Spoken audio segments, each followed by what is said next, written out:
नंदति न द्वेष्टि। अगर हमें बहुतों को लगता है ना कि इस जगह पे हम होते तो हमें पुरस्कार मिल जाता, हमें अभिनंदन होता, तो ना तो वो अभिनंदन की इच्छा करता है और ना ही किसी से द्वेष करता है कि मेरा नहीं हुआ उनका हो गया।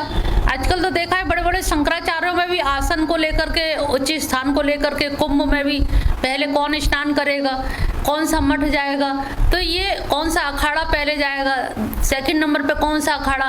तो सोचिए कि वहाँ कहते हैं कंचन तजना सहज सहज त्रिया करने, मान बढ़ाई ईर्षा तजना दुर्लभ। ये साधु संतों में भी इन चीज़ों की प्रतिष्ठा का बहुत ध्यान रखा जाता है कि कौन सा अखाड़ा पहले स्नान करेगा, कौन सा बाद में, कौन आगे जाएगा, कौन पीछे जाएगा।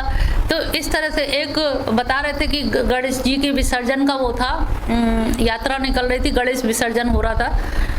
तो ये हुआ कि गणेश जी का विसर्जन होना है तो क्रम से सबसे पहले ब्राह्मण, क्षत्रिय, वैसे इस तरह से। तो एक बार क्या हुआ, चमारों की डोली पहले आगे आ गई। अब ब्राह्मणों ने विरोध किया कि हमसे आगे ये पहले चमारों के गणेश जी, ये पहले विसर्जित हो जाएंगे, ये कैसे होगा, बड़ा इसमें घमासान युद्ध हुआ। तो कहने का मतलब है कि भगवान भी जातवाद में इतने बट गए कि अब वो किसकी डोली, वहाँ कुमार के यहाँ से खरीदे तब तक कुछ नहीं था, और जब उनके घर चले गए तो वो चमार के गणेश जी हो गए, एक वैश्य के गणेश जी हो गए, तो गणेश जी भी भिन्न भिन्न हो गए जबकि एक ही गणेश है। तो वही है कि कौन आगे पीछे, साधु संत समाज में भी इस में आकर भी लोग मान बढ़ाई ईर्ष्या को बहुत तजना बड़ा दुर्लभ है। स्वर्ण त्याग सकते हैं, धन त्याग जाते हैं, जब त्यागी सन्यासी जो होते हैं वो त्याग के ही तो जाते हैं, बहुत कुछ त्याग के जाते हैं। लेकिन यहाँ पर गीता में त्याग से बढ़ करके वैराग्य को महत्व दिया गया है। त्याग की तो एक अहम वृत्ति होती है कि मैंने देखो वो छोड़ा, मैंने ये छोड़ा, मैंने वो छोड़ा, मैं पहले से रहता है। लेकिन वैराग्य क्या होता है, वैराग्य में अपना इन्वॉल्वमेंट नहीं होता, उसमें नैसर्गिक रूप से स्वभावतः वैराग्य हो जाता है, यानी कि पाने की इच्छा ही नहीं करती। उसमें क्या है, त्याग में छोड़ा है, जानबूझ के छोड़ा है कि हमने ये छोड़ दिया, और छोड़ने का बोध रहता है, याद रहता है। और हम 10 लोगों से कहते हैं देखो हमने ये छोड़ दिया, देखो इनके लिए हमने ये छोड़ा, ये छोड़ा। तो ये जो गिनाना है, तो वैराग्य में क्या है, सामने चाहे स्वर्ण मुद्राएं पड़ी रहें, सोना पड़ा रहे, हमें उठाने की भी इच्छा नहीं होगी कि हम क्या करेंगे इसका, हमारे लिए तो सब धूल समान है। एक रोमा रोला की उनकी एक कहानी आती है, गरीब थे बेचारे पति पत्नी, तो लकड़ी काट के जंगल से ला रहे थे खाना बनाने के लिए। तो पति आगे आगे था, पत्नी पीछे थी गट्ठर लिए हुए। पेड़ के नीचे एक सोने की गठरी में सोना भरा हुआ, पति खड़ा हो गया, कोई भाई महिला है, कहीं सोना देख के मन ना डुबल जाए, कहीं विचलित ना हो जाए, मिट्टी सी डालते रहे और उससे कि ये कहीं वैसे ना हो जाए। खड़े हो गए तो उनने पूछा, पत्नी जब आ गई कि यहाँ क्यों खड़े हैं आप, चलो आ गए। कहले अरे भगवान खड़ा क्या हूँ, ये इसमें ये पोटली पड़ी, पोटली में सोना पड़ा हुआ है, तो मुझे लगा कि कहीं तुम्हारी बुद्धि विचलित ना हो जाए सोने को देख करके। तो उसे हंसी आई बहुत ज़ोर से कि अरे प्राणनाथ, तुम इसे अभी सोने को सोना समझ रहे हो, ये सोना तो मेरे लिए धूल समान लग रहा है, तुम इसे सोना समझ रहे हो, यही बहुत बड़ी बात है। मैं तो ये धूल के समान है, मिट्टी के समान है, तुम जिसे सोना समझ रहे हो। तो वही होता है कि ये बुद्धि, ये है वैराग्य, कि हमें पड़ा रहे सामने सोना, सोना ना दिखे, विष्टावत दृष्टि हो जाए, उसमें तृणवत दृष्टि हो जाए, मिट्टी के समान, हम मिट्टी के ढेले के समान उसे देखें, ये भाव जब आ जाए तब जानिए कि हाँ हमारे अंदर वैराग्य आ गया है। कोई आपको खाने को ना दे तब कहेंगे नहीं हम त्यागी हैं, हम वैरागी हैं, अगर मिलता है तो हम इतना कैसे नहीं, कितना नहीं पेट भर ले, किस तरह से, तो वो त्याग नहीं है, वो वैराग्य नहीं है। वैराग्य के लिए वस्तु समक्ष रहे, सामने रहे, लेकिन सामने रहते हुए भी हम उसको ग्रहण ना करें। ये जो अनासक्ति है, वस्तु रहे, विषय रहे और इंद्रियां भी रहें और फिर भी हम उनको ग्रहण ना करें, यही हमारी वैराग्य की स्थिति है। तो ये वैराग्य को इसीलिए यहाँ गीता में ज़्यादा जोर दिया गया है। तो ना भी नंदती ना द्वेष्टि, तो वो ना तो अभिनंदन करता है और ना किसी से द्वेष करता है। तो ऐसे व्यक्ति को यहाँ पर स्थित प्रज्ञ कहा गया है। 58 है, यदा संहरते चायम कुर्मो अंगानि सर्वश इंद्रियाणि इंद्रियार्थेभ्य यस्य तस्प्रज्ञा प्रतिष्ठिता। यदा जिस प्रकार से कुर्म यानी कि जो कछुआ है, जिस प्रकार से कछुआ अपने सारे अंगों को अंदर कर लेता है, उसी प्रकार से इंद्रियों के समक्ष विषय इंद्रियार्थी यानी कि विषय, इंद्रियों के अर्थ। प्रत्यक्ष क्या होता है? जैसे इंद्रिय का अर्थ है सन्निकर्ष से। हम जब इंद्रिय और अर्थ का सन्निकर्ष होता है, सन्निकर्ष माने मिलन। जैसे आँख और कोई वस्तु है, उस आँख ने उस वस्तु को देखा तो क्या हुआ? मिलन हुआ, और मिलन के बाद एक निर्णय लिया कि ये वस्तु फला फला है। तो इंद्रियार्थी सन्निकर्ष, तो इंद्रिय है और सामने अर्थ है। तो इंद्रिय और अर्थ दोनों का सन्निकर्ष होने के बाद भी हम कोई चीज को ग्रहण ना करें। इंद्रिय भी है हमारी, सब ठीक ठाक है, दिखता भी है, रस भी लेते हैं, सुनते भी हैं, सब करते हैं, लेकिन फिर भी हम उसमें आसक्त नहीं हो रहे। तो इंद्रिय और अर्थ यानी कि यहाँ धन से नहीं, अर्थ माने वस्तु। तो इंद्रियार्थे सन्निकर्ष से इंद्रिय और अर्थ का सन्निकर्ष हुआ, लेकिन उसमें हमारी आसक्ति नहीं हुई। ये चीज़ है, ये जानी, और जान के हमने उसको वहीं की वहीं, जैसे ये देखा ये किसी का ये पड़ा है पर्स, हमने देखा, उठाया, रख दिया एक तरफ। उसमें हमारी आसक्ति नहीं कि हम रख लें, कोई दूसरा विचार नहीं आया कि हम पास में रख लें या छुपा के रख दें, फिर कभी ले जाएंगे। तो ये हमारे अंदर इंद्रिय और अर्थ होने के बाद भी हम उसमें संयुक्त ना हैं, उससे ग्रहण ना करें। तस्य प्रज्ञा प्रतिष्ठित, जैसे अर्थ सामने है और फिर भी हम अपनी इंद्रियों को कुर्म अंगाने, कछुए के अंगों की भांति, माने उपमा अलंकार है कि अंगों की भांति, जैसे वो अंगों को सुकोड़ लेता है, इसी तरह से हम अपनी इंद्रियों को भी सुकोड़ तो नहीं सकते। हम कहते हैं हमने अपनी इंद्रियां सुकोड़ ली, तो सुकोड़ नहीं सकते। जैसे आप देखें कि हम सोते हैं, हाथ पैर सुकोड़ के सो रहे हैं, लेकिन फिर भी भाग रहे हैं सपने में। भूत दिखाई दिया, कोई खड़ा तो होता नहीं, भूत देख करके सपने में भी भाग लेते हैं। सचमुच में देख के तो अलग बात है, सपने में भी इतनी तेज भागते कि पसीना पसीना आ जाता है। जब कोई हिला के जगाता तो कहते अरे हाँ भूत देख रहे थे, इतना उन्हें वो लगता है भूत देखते में। तो उसमें भी सो रहे हैं चुपचाप, इसका मतलब कुर्म अंगानी भी नहीं हो सकता। अगर हम अंगों को समेट के सो रहे हैं, लेकिन फिर भी हम भाग रहे हैं कैसे? मन से, यानी कि हमारा मन सक्रिय रहता है, सारा खेल मन का है। इंद्रियों को भी समेट लोगे कछुआ की तरह से, लेकिन मन अपना काम करता रहता है। वो इतना चंचल है क्योंकि वो रजोगुण से बना हुआ है, और इतना चंचल है कि वो निरंतर सोचा ही करता है, विचार करता ही रहता है, उथल पुथल, उसमें विकल्प, संकल्प विकल्प, ये कर ले, ये नहीं ठीक रहे, वो कर लें, ये कर ले, तो करना धरना वो लगातार लगा ही रहता है। तो उन्होंने कहा कि कुर्म अंगानी, अपने अंगों को समेट लें, जैसे इंद्रियों के अर्थ सामने रहे, संपर्क में भी आए, लेकिन उससे जैसे बहुत से हैं जरा से छुले, अरे बहुत थोड़े कोई बहुत बढ़ा के बताते हैं, और धीर पुरुष जो होते हैं हाँ ठीक है कोई बात नहीं सही है, उनमें पेशेंस धैर्य होता है। लेकिन जो अपने इंद्रियों के वशीभूत होता है उसमें धैर्यता नहीं पाई जाती है। 59 है, विषया विनिर्वन्तन्ते निरारस्य देहिना रसवर्जं रसोऽपि यस्य परं दृष्ट्वा निवर्तते। विषया निराहारस्य देहिना, जो देह अभिमानी है वो निराहार है, यानी कि आहार नहीं ले रहा। अपनी इंद्रियों के द्वारा जो खुराक लेता था वो अब इंद्रियों से वो खुराक नहीं ले रहा। जैसे मैंने बताया ना, वो लेटा हुआ है, अपनी इंद्रियां सारी उसने सिकोड़ ली कुर्मंगा ने, लेकिन विषय तो हमने छोड़ दिए, लेकिन विषयों का रस रह गया। अभी लोग कहने पानी के बतासे खाओगे, एक बार को मुंह में पानी आ जाता है। इमली खानी है नहीं है, सामने नहीं है, लेकिन नाम से ही इतना रस आ गया कि बहुत सारी चीज़ों का, रसगुल्ला खाना है, गरम गरम रसगुल्ले, तो उसका हमें कहीं ना कहीं टेस्ट जो पहले खा चुके हैं उस स्वाद की पुनरावृत्ति हो जाती है। तो हमने अभी रसों को नहीं जलाया है, इंद्रियों को तो सुकोड़ लिया है, दिखाने के लिए हम त्यागी सन्यासी तो हो गए, लेकिन मनी मन में हम उसका अनुगमन करते हैं, मनी मन में उसका रस लेते रहते हैं। मिल जाता तो बहुत अच्छा था, लेकिन क्या करें, गेरुआ वस्त्र पहन रखे हैं, माथे पे चंदन लगा रखा है, कंठी धारण की है, कैसे लें?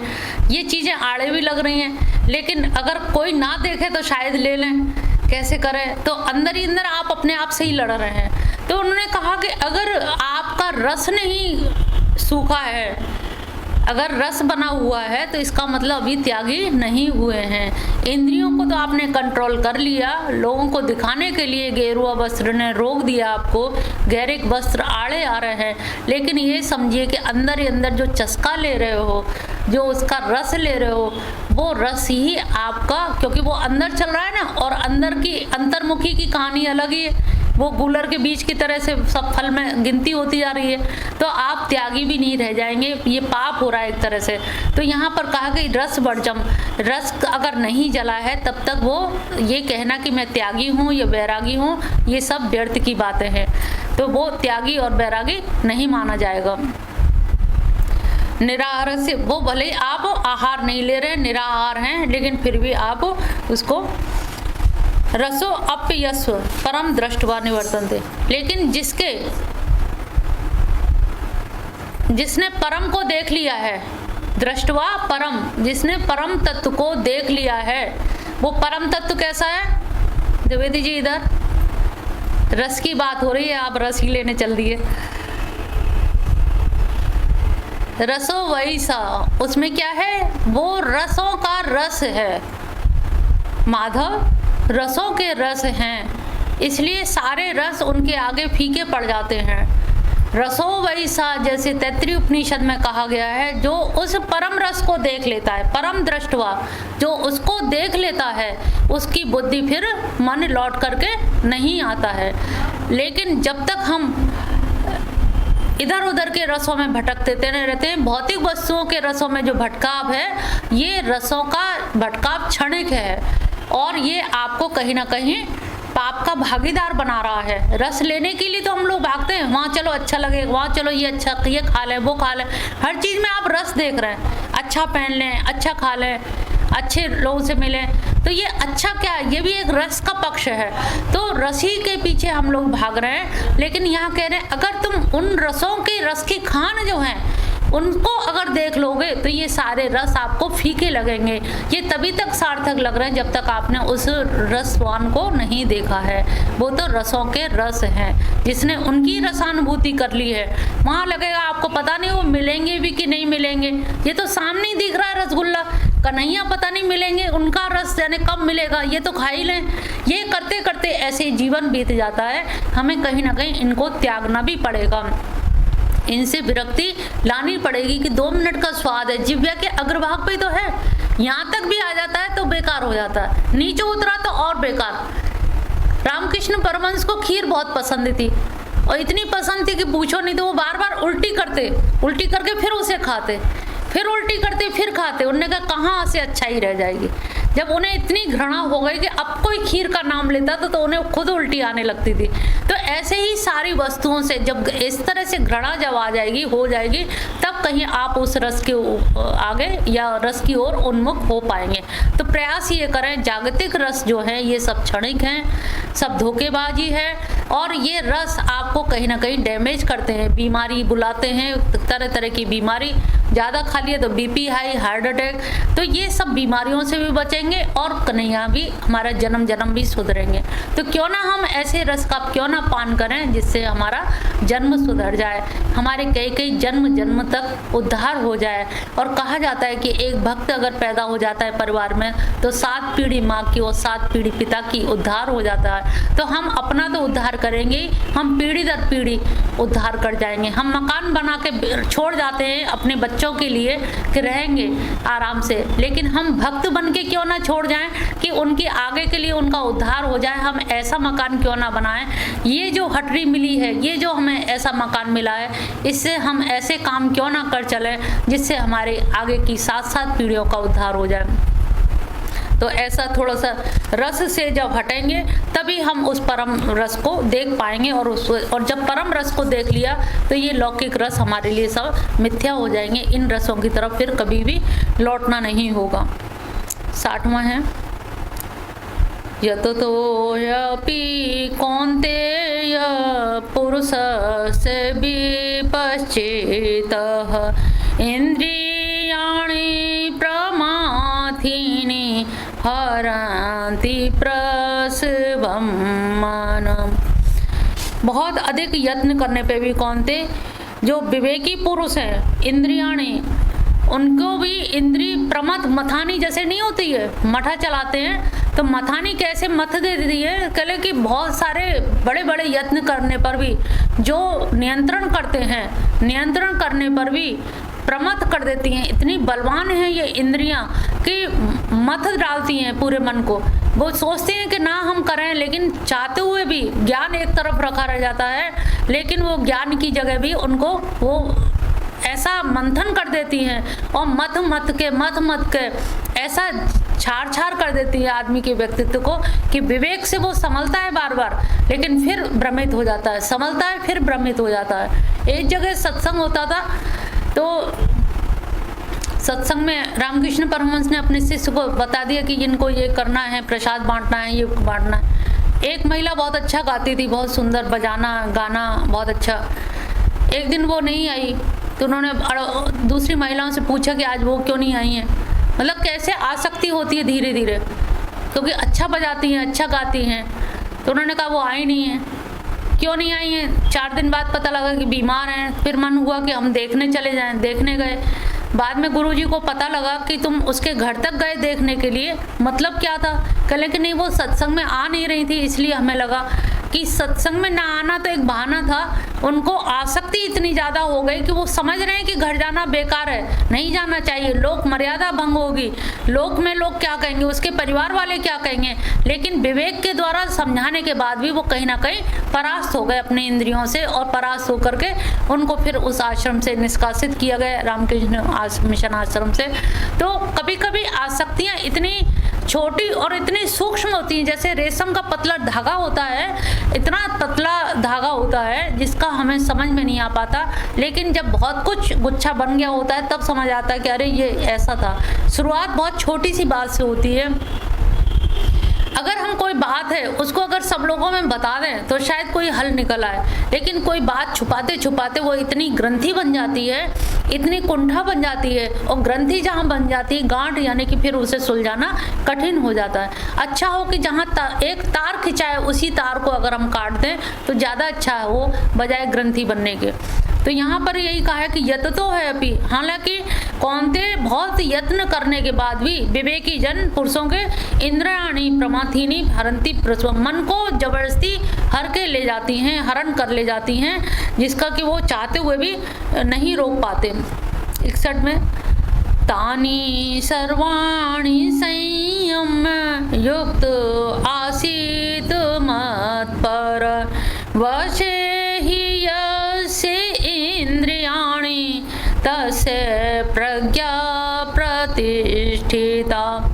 तानि उन सर्वाणी सारी इंद्रियों को संयम करके युक्त आसीत, एक तो इसमें तानि सर्वाणी संयम सबको संयमित कर ले, युक्त यानी कि साधक उसे यम नियम आसन प्राणायाम प्रत्याहार ध्यान धारणा समाधि के द्वारा युक्त होना चाहिए। यम का ही हम लोग नहीं पालन कर पाते, यम का पालन करना ही बहुत कठिन है। उसके भी 5 अंग हैं। यम सत्य बोल ही नहीं पाएंगे पूरी तरह से, ब्रह्मचर्य, अस्त्य, अपरिग्रह, तो ब्रह्मचर्य।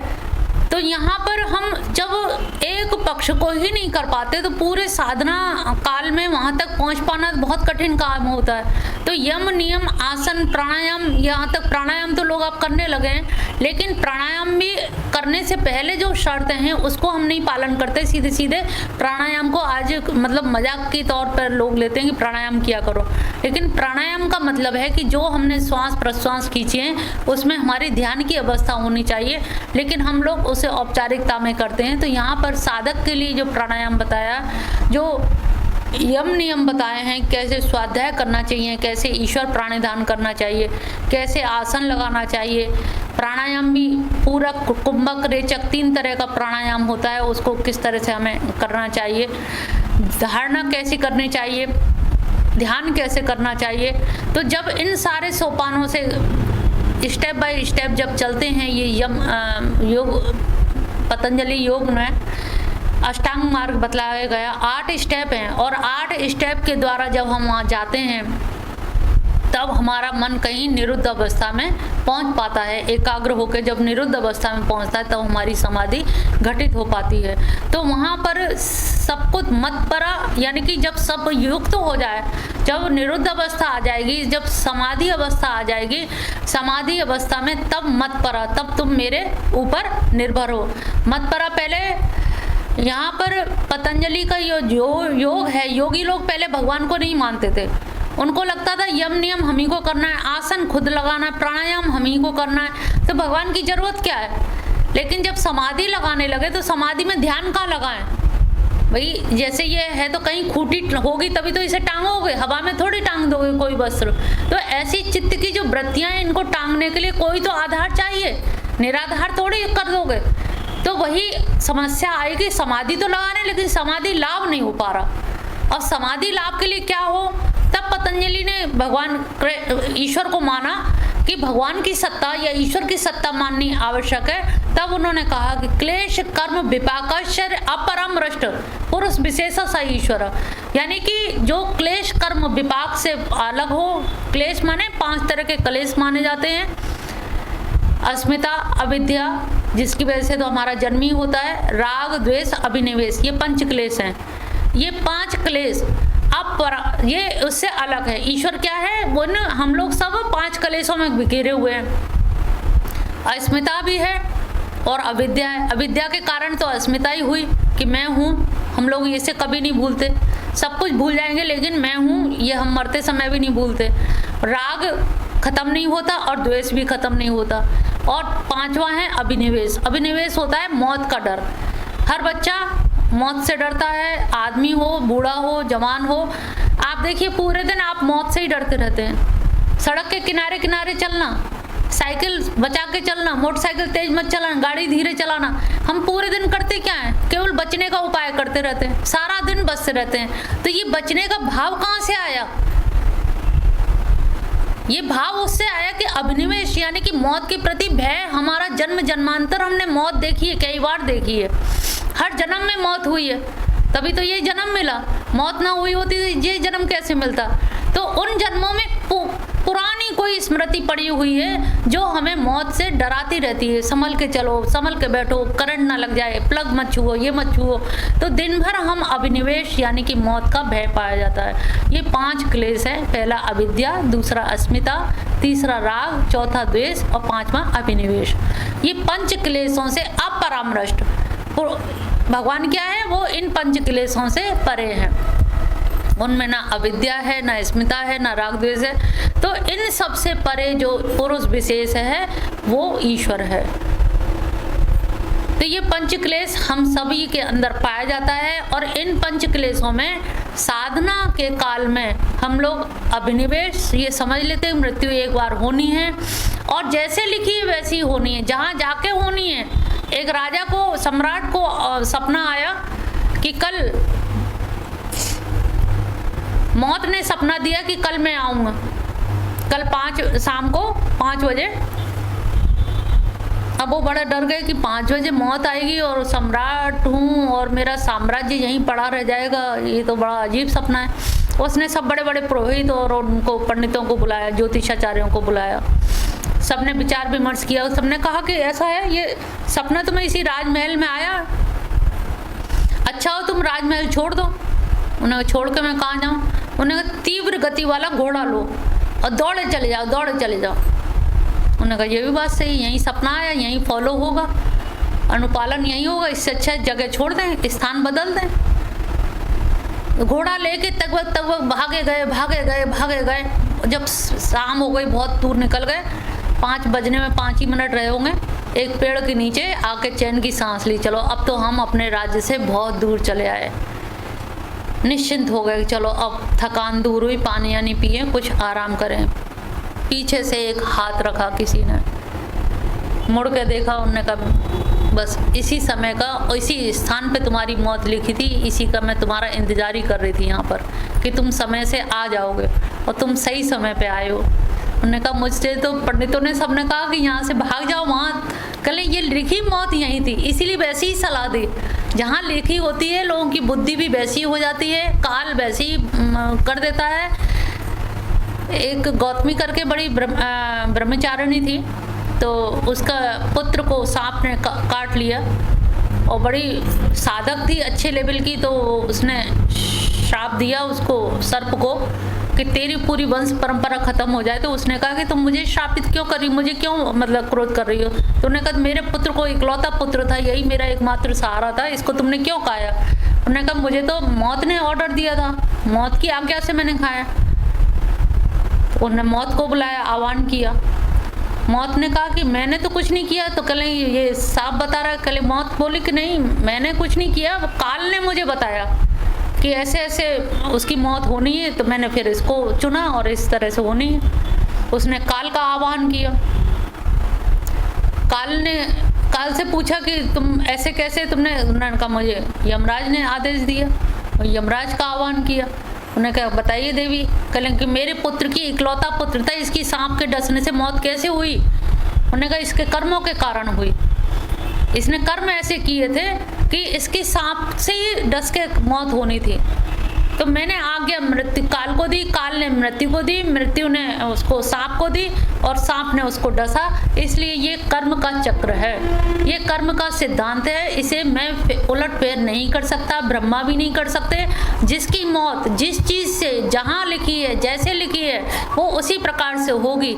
इसलिए जो ये विवेक युक्त व्यक्ति ये समझ लेता है कि मेरी मौत जिस दिन आनी है, इसके लिए कोई दोषी नहीं है, कोई परिस्थिति दोषी नहीं है, जिसके माध्यम से आनी है, जिसके द्वारा होनी है।